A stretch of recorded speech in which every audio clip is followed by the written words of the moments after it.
ഇന്നത്തെ നമ്മുടെ ഈ വിശകലനം വെറും തലക്കെട്ടുകൾക്കും വാർത്തകൾക്കും അപ്പുറമാണ്. ഒരു നിയോജക മണ്ഡലത്തിന്റെ രാഷ്ട്രീയ മണ്ണ്, അവിടുത്തെ യഥാർത്ഥ പ്രശ്നങ്ങൾ, ഡാറ്റ ഉപയോഗിച്ച് എങ്ങനെ ആഴത്തിൽ മനസ്സിലാക്കാം എന്നാണ് നമ്മൾ നോക്കുന്നത്. നമുക്ക് കേരളത്തിലെ മഞ്ചേരി മണ്ഡലത്തെ സൂക്ഷ്മമായി ഒന്ന് പരിശോധിക്കാം. നമ്മൾ പോകുന്നത് കേരളത്തിലെ മലപ്പുറം ജില്ലയുടെ ഹൃദയഭാഗത്തേക്കാണ്, മഞ്ചേരിയിലേക്ക്. ഈ മണ്ണിന്റെയും ഇവിടുത്തെ മനുഷ്യരുടെയും പ്രത്യേകതകൾ അടിസ്ഥാനമാക്കിയുള്ള ഒരു കൃത്യമായ വിശകലനത്തിനാണ് നമ്മളിവിടെ തുടക്കം കുറിക്കുന്നത്. ഓക്കെ, അപ്പോൾ ഇതാണ് നമ്മുടെ ഒരു റോഡ് മാപ്പ്. 6 പ്രധാന ഭാഗങ്ങളായിട്ടാണ് നമ്മൾ ഈ വിഷയം ചർച്ച ചെയ്യുന്നത്. മഞ്ചേരിയുടെ യഥാർത്ഥ അവസ്ഥയിൽ തുടങ്ങി ഫലപ്രദമായ ഭരണത്തിനുള്ളൊരു രൂപരേഖ വരെ നമ്മൾ വിശദമായി സംസാരിക്കും. ശരി, നമുക്ക് തുടങ്ങാം. എന്താണ് മഞ്ചേരിയുടെ സാമൂഹികവും സാമ്പത്തികവുമായ സാഹചര്യം? ഇതൊരു ഉൾനാടൻ മണ്ഡലമാണ്. അതായത് വിദേശത്ത് നിന്നുള്ള, പ്രത്യേകിച്ച് ഗൾഫിൽ നിന്നുള്ള പണത്തെ വലിയ രീതിയിൽ ആശ്രയിക്കുന്ന ഒരു സമ്പദ്വ്യവസ്ഥയാണ് ഇവിടത്തേത്. ഇവിടെ ഏറ്റവും ശ്രദ്ധിക്കേണ്ട ഒരു കാര്യം ഇവിടുത്തെ ജനസംഖ്യാഘടനയാണ്. ഏകദേശം 70% മുസ്ലിം ഭൂരിപക്ഷമുള്ള ഒരു പ്രദേശം.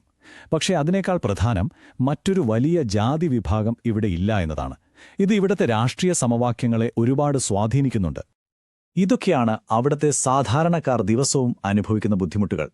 കുടിവെള്ളം, റോഡ്, തൊഴിൽ, ഇതൊന്നും ഒരു ചെറിയ കാര്യമല്ല. ഒരു ഭരണകൂടം നൽകേണ്ട അടിസ്ഥാന കാര്യങ്ങളല്ലേ ഇതൊക്കെ? ഈ പ്രശ്നങ്ങൾ ഭരണസംവിധാനവും ജനങ്ങളും തമ്മിലുള്ള ബന്ധത്തിൽ വിള്ളലുകൾ ഉണ്ടാക്കുന്നുണ്ട്. അപ്പോൾ ഈ ജീവിത സാഹചര്യങ്ങൾ എങ്ങനെയാണ് വോട്ടായി മാറുന്നത്? നമുക്ക് കണക്കുകളിലേക്ക് കടക്കാം. ഇവിടത്തെ തെരഞ്ഞെടുപ്പ് രീതികളും രാഷ്ട്രീയ അധികാരത്തിന്റെ ഘടനയും നമുക്കൊന്ന് നോക്കാം. കഴിഞ്ഞ ഇലക്ഷനിലെ റിസൾട്ട് നോക്കൂ. UDFന് 50% കൂടുതൽ വോട്ടുണ്ട്. LDF ആണെങ്കിൽ 41%. അതായത് ഒരു 9% വ്യത്യാസം. തീർച്ചയായും ഇതൊരു ലീഡാണ്, പക്ഷേ അജേയമായ ഒന്നല്ല. ഒരുപാട് കാലമായി UDFന്റെ കയ്യിലിരിക്കുന്നൊരു സീറ്റാണത്. പക്ഷേ ഈ കണക്കുകൾ ശ്രദ്ധിക്കൂ. വോട്ടിംഗ് ശതമാനം കൂടിക്കൂടി വരുന്നു. അതിന്റെ അർത്ഥമെന്താ? ജനങ്ങൾ കൂടുതൽ കാര്യങ്ങൾ ശ്രദ്ധിക്കുന്നുണ്ട്, ചോദ്യങ്ങൾ ചോദിക്കാൻ തുടങ്ങിയിരിക്കുന്നു, അവരുടെ പ്രതീക്ഷകൾ വർദ്ധിച്ചിരിക്കുന്നു. അപ്പോൾ എന്തുകൊണ്ടാണ് ഇപ്പോഴത്തെ MLA ഇത്ര ശക്തനായി തുടരുന്നത്? നമുക്ക് വെറും വോട്ടിന്റെ കണക്കിനപ്പുറം അവരുടെ രാഷ്ട്രീയ ശക്തിയുടെ യഥാർത്ഥ ഉറവിടം എന്താണെന്ന് ആഴത്തിൽ ഒന്ന് പരിശോധിക്കാം. ഇതിനെ മനസ്സിലാക്കാൻ നമുക്കൊരു ലളിതമായ ഫ്രെയിംവർക്ക് ഉപയോഗിക്കാം. സിറ്റിംഗ് MLAയുടെ ശക്തിയെ നമുക്ക് രണ്ടായി തിരിക്കാം. ഒന്ന്, അവരുടെ ആഴത്തിലുള്ള പ്രാദേശിക ബന്ധങ്ങളും പാർട്ടി കേഡർമാരും. അത് എതിരാളികൾക്ക് പെട്ടെന്ന് അനുകരിക്കാൻ പറ്റാത്ത ഒന്നാണ്. 2, ക്ഷേമ പദ്ധതികൾ. അത് നല്ലതാണ്, പക്ഷെ അത് ആർക്കും വാഗ്ദാനം ചെയ്യാവുന്ന ഒന്നാണ്. ഇവിടെയാണ് ഏറ്റവും വലിയൊരു വിരോധാഭാസം. ജനങ്ങൾക്ക് അദ്ദേഹത്തിനുള്ള വിശ്വാസം, അത് തന്നെയാണ് അദ്ദേഹത്തിന്റെ ഏറ്റവും വലിയ ആസ്തി. പക്ഷെ അത് കാരണം റോഡിലൊരു ചെറിയ കുഴി പോലും, അല്ലെങ്കിൽ വെള്ളം കിട്ടാത്തൊരു പൈപ്പ് പോലും അദ്ദേഹത്തിന്റെ വ്യക്തിപരമായ പരാജയമായി മാറുന്നു. ഓക്കെ, ഇനി നമുക്ക് ജനങ്ങളുടെ ഭാഗത്തുനിന്ന് ചിന്തിക്കാം. എന്തൊക്കെയാണ് അവരുടെ യഥാർത്ഥ പരാതികൾ? എവിടെ നിന്നാണ് ഈ അതൃപ്തി ഉടലെടുക്കുന്നത്? ഇത് കേൾക്കൂ. ഈ വാക്കുകൾ ഏതെങ്കിലും ഒരാളുടെ ശബ്ദമല്ല. ഇത് മഞ്ചേരിയിലെ പലരുടെയും ഉള്ളിലിരിപ്പാണ്. നമ്മൾ ഇതുവരെ കണ്ട ഡേറ്റയുടെ മനുഷ്യമുഖമാണിത്. നോക്കൂ, ഓരോ സ്ഥലത്തും പ്രശ്നങ്ങൾ ഓരോന്നാണ്. പാണ്ടിക്കാട് റോഡാണെങ്കിൽ എടപ്പറ്റയിൽ ആശുപത്രി സൗകര്യങ്ങളാണ് വിഷയം. കീഴാറ്റൂരിൽ കർഷകർക്ക് കാട്ടുപന്നിയാണ് ശല്യം. ഇതിനർത്ഥം എല്ലാത്തിനും ഒരൊറ്റ പരിഹാരം സാധ്യമല്ല. ഓരോ സ്ഥലത്തെയും പ്രശ്നങ്ങൾ അറിഞ്ഞു പരിഹരിക്കണം. ഈ കാണുന്ന റോഡിലെ കുഴികളും വെള്ളമില്ലാത്ത പൈപ്പുകളും അതൊക്കെ രോഗലക്ഷണങ്ങൾ മാത്രമാണ്. യഥാർത്ഥ അസുഖം വിലക്കയറ്റവും ഗൾഫിൽ നിന്ന് തിരികെ വന്നവരുടെ തൊഴിലില്ലായ്മയുമാണ്. അതുപോലെ എപ്പോഴും ഒരേ വാഗ്ദാനങ്ങൾ കേൾക്കുമ്പോൾ ജനങ്ങൾക്കൊരു മടുപ്പ് വരും. അതാണ് വെൽഫെയർ ഫെറ്റീഗ്. ഈ മൂലകാരണങ്ങളെയാണ് നമ്മൾ അഭിസംബോധന ചെയ്യേണ്ടത്. ശരി, പ്രശ്നങ്ങളെല്ലാം നമ്മൾ മനസ്സിലാക്കി, അതിന്റെ മൂലകാരണങ്ങളും കണ്ടെത്തി. ഇനി എങ്ങനെ ഇതിനൊരു പരിഹാരം കാണാം എന്നതിലേക്ക് കടക്കാം. വിശകലനത്തിൽ നിന്ന് പ്രവർത്തനത്തിലേക്ക്. ആദ്യം വേണ്ടത് പെട്ടെന്ന് ജനങ്ങൾക്ക് കാണാനും അനുഭവിക്കാനും പറ്റുന്ന 3 കാര്യങ്ങളാണ്.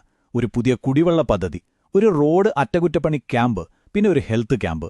ജനങ്ങളോട് നഷ്ടപ്പെട്ട വിശ്വാസം തിരിച്ചുപിടിക്കാൻ ഇതൊക്കെ സഹായിക്കും.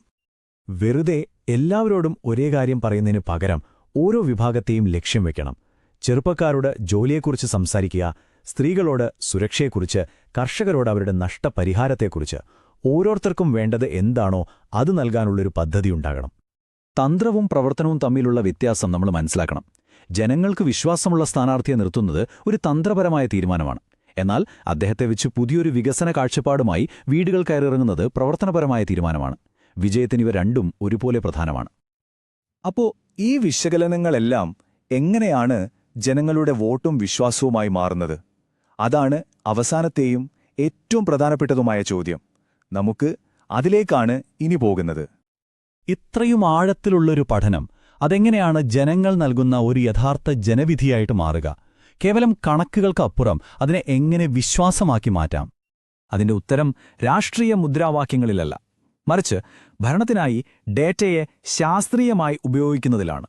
അതായത് ജനങ്ങളുടെ ആവശ്യങ്ങൾ കൃത്യമായി മനസ്സിലാക്കി അതിനനുസരിച്ച് പ്രവർത്തിക്കുന്ന ഒരു സിസ്റ്റം ഉണ്ടാക്കുന്നതിലാണ്. എന്താണ് ഈ ഭരണവിരുദ്ധ വികാരമെന്ന് പറയുന്നത്? അത് പ്രതിപക്ഷമുണ്ടാക്കുന്ന ഒന്നല്ല. അത് ജനങ്ങളുടെ നിറവേറ്റപ്പെടാത്ത ആവശ്യങ്ങളിൽ നിന്ന് നിശബ്ദമായി ഉയർന്നുവരുന്ന ഒരു തിരമാലയാണ്. അത് തിരിച്ചറിയുന്നതിലാണ് ഒരു ഭരണാധികാരിയുടെ വിജയം. അവസാനമായി ഒരു കാര്യം. രാഷ്ട്രീയത്തിലെ ജനപിന്തുണ എന്നത് കയ്യിൽ വെക്കാവുന്ന ഒരു സ്വത്തല്ല, അതൊരു പാട്ടമാണ്. ജനങ്ങൾ തരുന്ന വിശ്വാസത്തിന്റെ പാട്ടം. അത് ഓരോ ദിവസവും നല്ല ഭരണം കാഴ്ചവച്ച് പുതുക്കിക്കൊണ്ടേയിരിക്കണം. നിങ്ങൾ ജനങ്ങളെ കേന്ദ്രീകരിച്ച് പ്രവർത്തിക്കുന്ന ഒരു നേതാവാകാനും നിങ്ങളുടെ മണ്ഡലത്തെ ഉയരങ്ങളിലെത്തിക്കാനും ആഗ്രഹിക്കുന്നുവെങ്കിൽ blueprintstrategies.ai യുമായി ബന്ധപ്പെടുക.